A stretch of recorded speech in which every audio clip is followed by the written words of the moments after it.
Akhirnya, kisruh para broker yang memainkan kendali atas vaksin teratasi dengan masuknya tentara ke dalam arena. TNI di bawah Jenderal Andika dengan gagah berani membungkam BPOM dan membuat Depkes manut. Imunoterapi dendritik yang dilanjutkan penyempurnaannya dan semoga bisa dilanjutkan ke tingkat komersial, kemudian dijadikan acuan alternatif senjata perang lain melawan COVID. Gitu dong TNI, itu baru namanya bernegara. Aktif ambil bagian karena ini wilayah perang, wilayah Anda, wahai abdi negara militer TNI. Jangan pikirkan lagi izin ini itu. Ini keadaan darurat perang. Selama resikonya mendekati nol, imunoterapi dendritik segera dipakai ke masyarakat. Terima kasih BPOM dan Depkes yang akhirnya manut dengan langkah TNI, dan terima kasih TNI yang dengan tegas bersikap karena ini wilayah perang biologi. Kita harus menangkan perang ini dan kami rakyat tidak keberatan TNI yang di depan. Jangan broker vaksin yang di depan mengacaukan kebijakan bernegara lagi dia. Vaksin Nusantara sekarang sudah berjalan aman. Berjalan aman setelah Kepala Staf TNI Angkatan Darat Jenderal menertibkan Kementerian Kesehatan dan BPOM melalui MOU di Markas Besar TNI di Cilangkap, Jakarta. Kasat menertibkan Kementerian Kesehatan dan BPOM melalui tripartit. Isinya menyetop istilah uji klinis vaksin Nusantara menjadi riset dendritic cell, dan ini dilanjutkan penelitian non-profit belum untuk vaksinasi massal. Izin itu tidak dibutuhkan. Titik, mission accomplished. TNI masuk. Di sisi masyarakat, kita juga harus mencermati esensi pernyataan Profesor Chairul Anwar Nidom, guru besar biokimia dan biologi molekular Universitas Erlangga dan juga ketua tim riset corona dan formulasi vaksin dari Profesor Nidom Foundation atau PNF, yang mengatakan vaksin Nusantara mampu mengantisipasi mutasi COVID, di mana kalau menggunakan vaksin konvensional maka harus menunggu lebih dari 1 tahun. Keburu virusnya mutasi lagi. Ini yang menyebabkan vaksin konvensional gagal menghadapi COVID-19.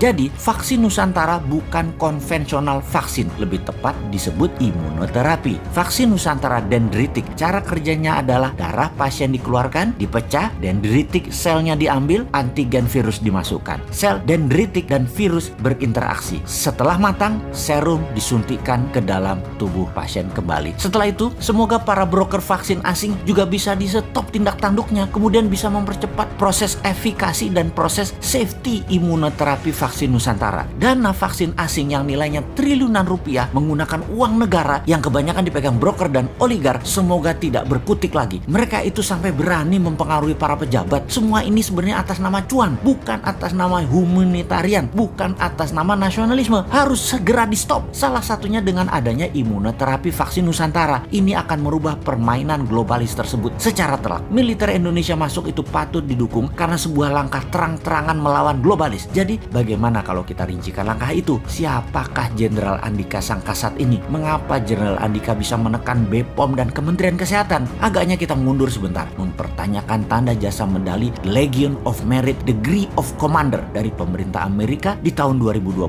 kemarin. Itulah medali tertinggi yang pernah diberikan kepada seorang petinggi militer negara lain, di mana bagi pengamat intelijen pertahanan ini sesungguhnya kode keras. Pentagon adalah nasionalis. Pentagon di bawah Chief Joint Staff Panglima Gabungan Miley memang nasionalis tulen yang mengadakan perjanjian ekstra ketat kepada Biden tepat sebelum hari pelantikan, yang isinya kita semua sudah buka di informasi jauh-jauh hari sebelum ini. Anggaran militer 4 tahun ke depan nilainya 3 triliun dolar dan tetap berperang melawan Tiongkok. Apa yang terjadi? Semuanya disetujui oleh Biden. Jadi medali The Legion of Merit Degree of Commander adalah kode keras perlawanan terhadap globalis yang disematkan kepada Jenderal Andika. Dan kalau militer dalam hal ini Jenderal Andika bertindak, inilah tindakan nasionalis melawan globalis. Kembali ke imunoterapi vaksin Nusantara. Ini adalah kabar baik untuk kemanusiaan. Dunia segera melihat secercah harapan baru dimulai dari Indonesia tanpa cawe-cawe regulator yang miring ke globalis dan broker vaksin. Good luck.